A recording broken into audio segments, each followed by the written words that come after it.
Okay, so today we're going to talk about factoring by grouping. Last class we learned how to factor using greatest common factor. Today we're going to learn how to factor using grouping. So if you take a look at the first example is r cubed minus r squared plus 8r minus 8. If you look at these four terms, do you see any greatest common factor? Can I factor out every single term by r? No. Can I factor every single term by 8? You can't. So what we do when you use the grouping, we're just using first two terms. So we group four terms into 2 by 2. So I'm going to take a look at the first one. So r cubed minus r squared. If you look at these two terms, what is the common factor?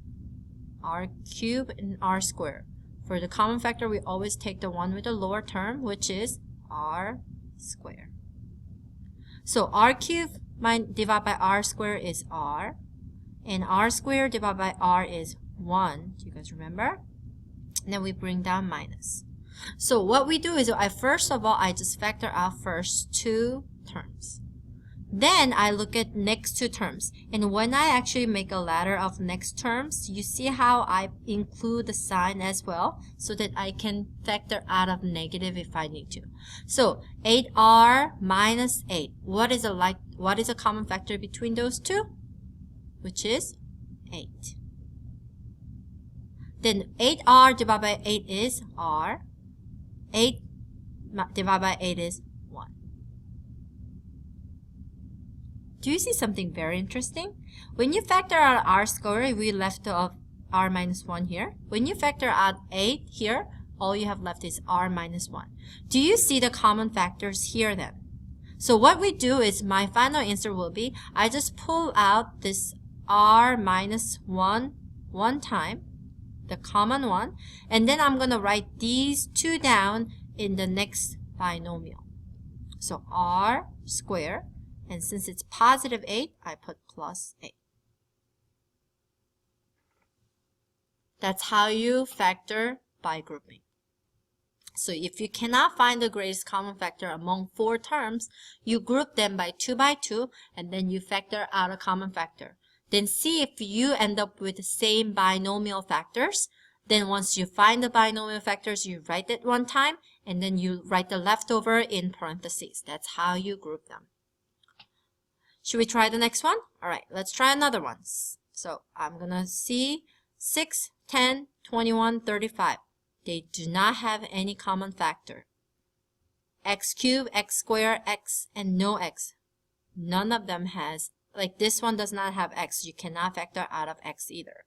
So then we're going to actually do 2 by 2. Do you see how I include the sign as well? Okay, let's take a look at 6x cubed plus 10x squared. What is the common factor between 6 and 10? It's 2. They're both even numbers. And what's the common factor between x cubed and x squared? X squared. So if you divide that, 6x cubed divided by 2x squared, it's going to be 3x plus 10x squared divided by 2x squared is 5. Okay? Now let's take a look at the next one. 21x plus 35. What is the common factor between 21 and 35?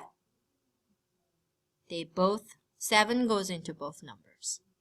So you really need to be good at like multiplications and divisions, right? In order to do well in factoring. So 21x divided by 7 is 3x plus 35 divided by 7 is 5. You see matching binomial. If you don't have a matching binomial, you can't really use grouping. And if you are using grouping and you end up with the same binomial, that means you did something wrong. Okay, that's how you double check. So since they have common binomial factors, I'm going to write 3x plus 5 right here. And then the leftover factors, I'm going to just put them in parentheses. 2x squared, and then this is positive 7, so you put plus 7. How easy is that? Okay. Now, I want everyone to try example 3 by yourself. Go ahead. Okay, so when you factor this by grouping, you end up with 6n plus 1, 3n squared plus 2. You guys understand? Okay, now I want to do number 4 together because it's going to be a little bit different. So as you see, 24, 4, 30, and 5, they do not have common factor. X cubed, x squared, x, and no x, they don't have common factor of x. So then we know that we need to use grouping. Do you see how I include every sign with a letter? So take a look at the first one. 24 and 4, what's the common factor? 4. X cubed and x squared, what's the common factor? X squared. What's 24x cubed divided by 4x squared? 6x.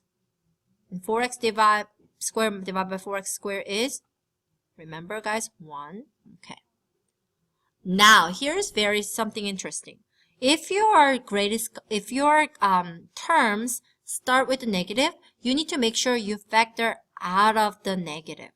Okay? If your starting term starts with negative, you guys need to make sure you pull out negative. So, what's common factor between 30 and 5?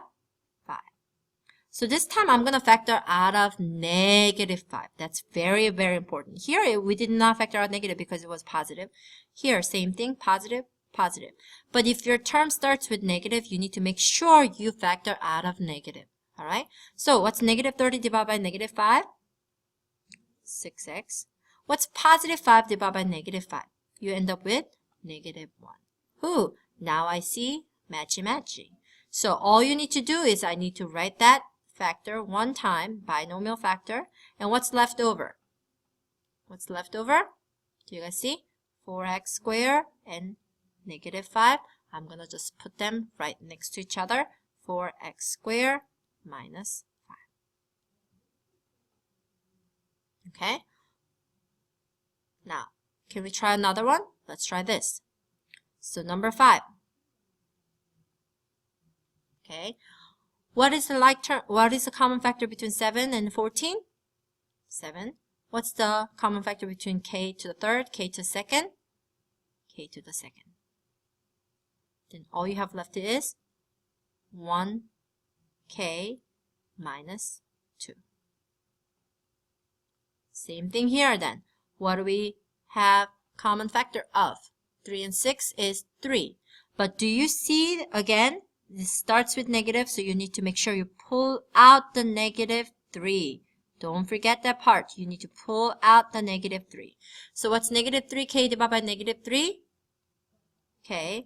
What's 6 divided by negative 3? Negative 2. Oh, you see matchy-matchy? If you don't see the matching binomial factors, that means you did something wrong. Okay. So I'm going to write that k minus 1 again. Alright, and then I'm going to bring down the leftovers. If it helps you, you can actually highlight it. 7k squared, negative 3. So your final answer will be 7k squared minus 3.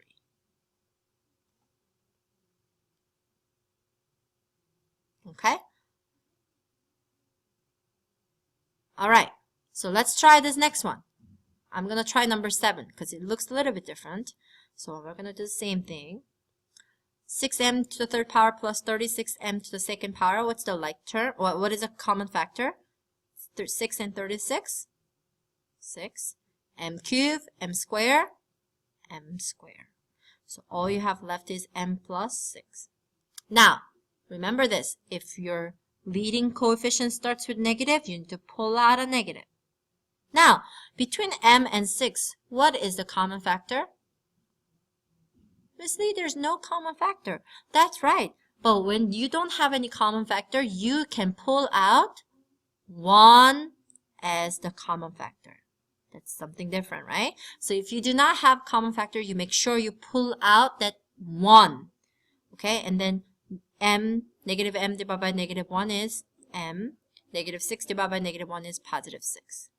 Then do you see the matching binomial? So m plus 6 and 6m squared minus 1. Okay, so we're going to finish this the rest of them in class.